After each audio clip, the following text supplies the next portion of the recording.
the sweet little children out there and everything. I just want to tell you that I've written a story about Leah and Rachel. I don't know if you know Leah and Rachel in the Bible. Well, Rachel was the most prettiest one in the Bible, and Leah was the one that wasn't so good looking. And when they were older, both got to marry Jacob. Anyway, Jacob loved Rachel, but he didn't love Leah, and so I decided to write a story of them when they're like little girls and everything. I do want you to note that this is purely fictional and everything. I don't know anything about their family life or what friends they had or anything of that kind of sort. So I just want you to all note that. But so I wrote this story purely for entertainment, but also to bring out a moral on the story and everything too. So anyway, here is the story of Leah and Rachel. Leah, daughter of Laban and Adina, was born with a weary eye. She had a younger sister named Rachel, who was much more prettier than her on the outside. They were born many years before Jesus, before there was electricity or even running water. Poor Leah always had been an outcast, even as a child, judged by others for not being as pretty as Rachel. Even her own parents loved Rachel more than Leah. It was a beautiful, sunny day, and they were at the well collecting water for their family to drink. Rachel had many friends, but Leah only had one friend. His name was Thomas. He was lame. Thomas's brothers would take Thomas to the well every day on a stretcher so that he could talk to Leah, his one and only friend. Thomas was so full of the love of God and the only person to ever show Leah any kindness. Rachel, who should have been loyal to Leah, would laugh at Leah along with her friends. Leah sat crying her eyes out as she looked at her reflection in the water of the wells and sobbed, "I am so ugly. Why did God make me this way? Why did he curse me with ugliness?" Thomas came to her side. He hugged and consoled her and said, "Remember that even though people judge you by what you look like on the outside, God is not like that. God judges your heart. And to him, in his eyes, you're a beautiful princess, and you are to me."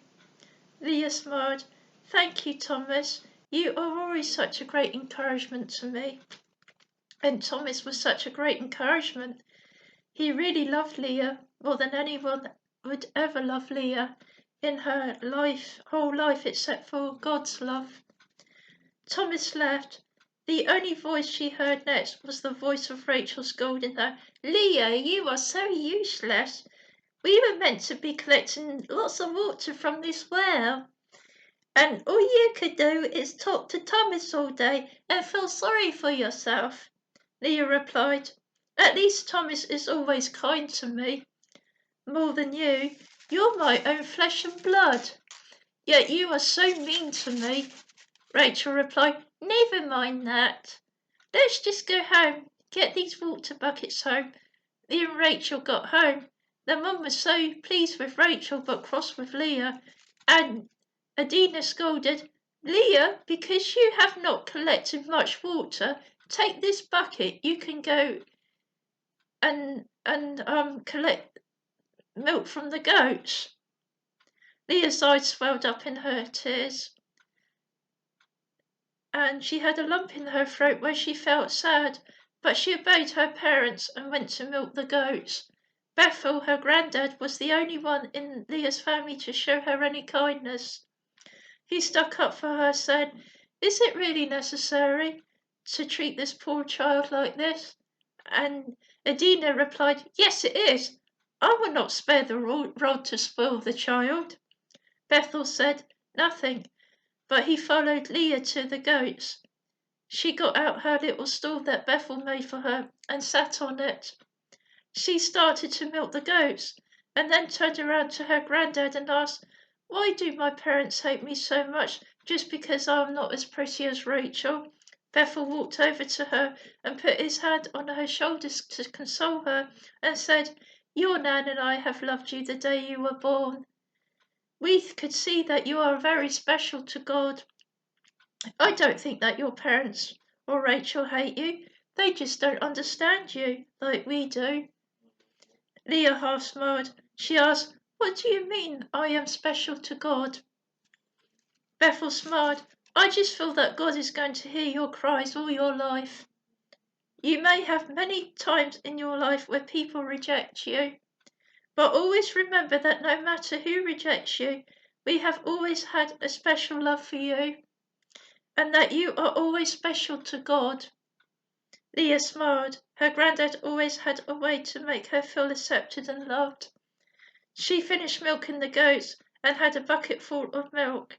Her granddad smiled. "Your parents will be proud of you." "Wait and see." Leah smiled and felt more happy. She skipped back happily with her granddad, carrying the buckets of milk she collected, thinking that her parents would be so proud.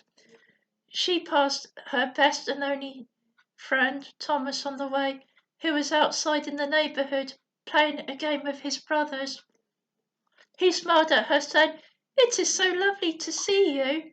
God is so proud of you, and so am I." Leah's spirits were high, especially after seeing Thomas. She rushed in the house with her granddad. Her parents and Rachel greeted her as they sat waiting for her on their dinner table. But Leah, in a moment of excitement and clumsiness, rushed past the table, fell over a chair off the table on her way.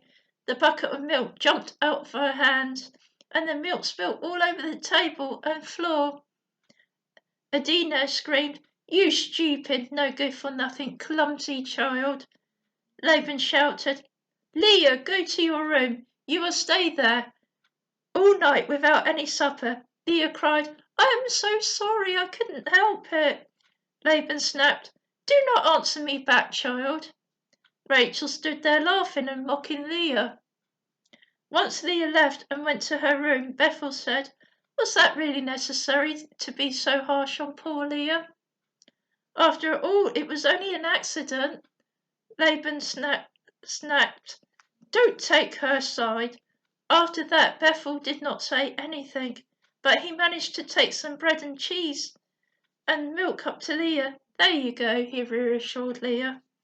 Leah replied, "Thank you, Grandad." Her granddad smiled. "Always remember that God has compassion on you. He loves you, and he will hear your prayers." Leah smiled at her granddad. He smiled back and winked at her. The next morning she heard crying coming. Rachel was crying because their pet dog had died. Leah loved the dog and also started to cry, but Rachel was comforted. Leah, on the other hand, was told not to be a crybaby, that she is the oldest sister and so has to be more mature.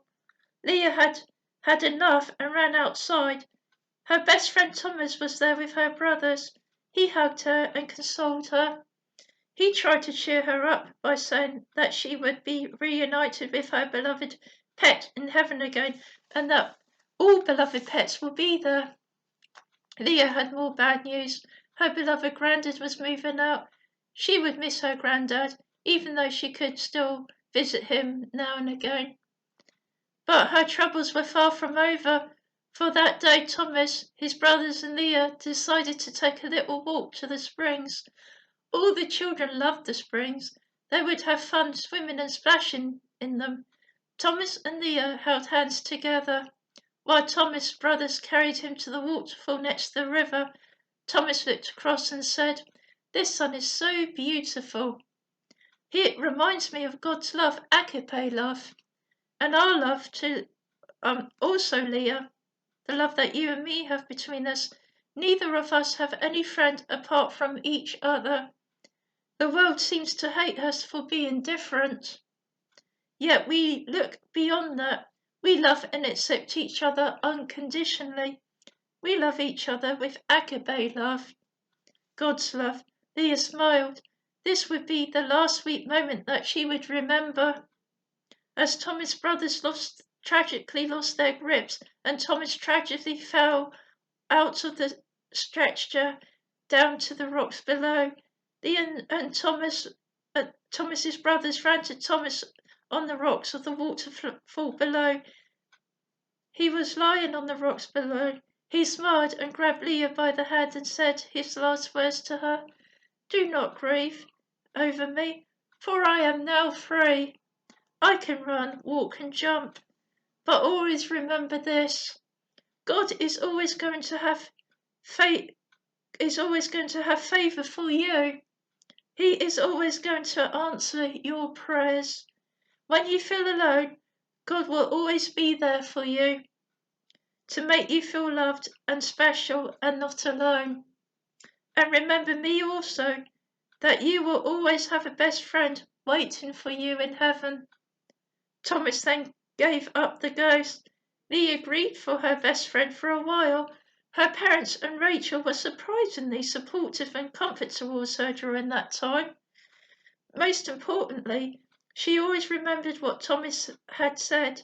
Yes, even the years ahead, where Jacob had rejected her heart, she would always remember that she could call on God, and indeed God heard and answered the prayers that Leah prayed. The end. And I hope you're all blessed by that. And I think the message that we can get from that is not to judge somebody from what they look on the outside. You know, people can say I don't like you because you're black, you're white, you're fat, you're thin, you got a pimple, I haven't got a pimple and everything. Or I got a big nose, you got a big nose, I got the right size nose or whatever. We can all sort of like judge people for what they look like, or I don't like you because you got red hair, or something like that, anything, but remember that we should not judge people from what they look like on the outside, because God doesn't judge what people look like on the outside. He recognizes what's in the heart. We should love people for who they are on the inside, their heart, their character, their love, their kindness, and and that's what the Lord would want us to do, and everything. And that is my message for you all today. And I hope that you're all blessed and enjoyed the story. And God bless you all. Bye for now.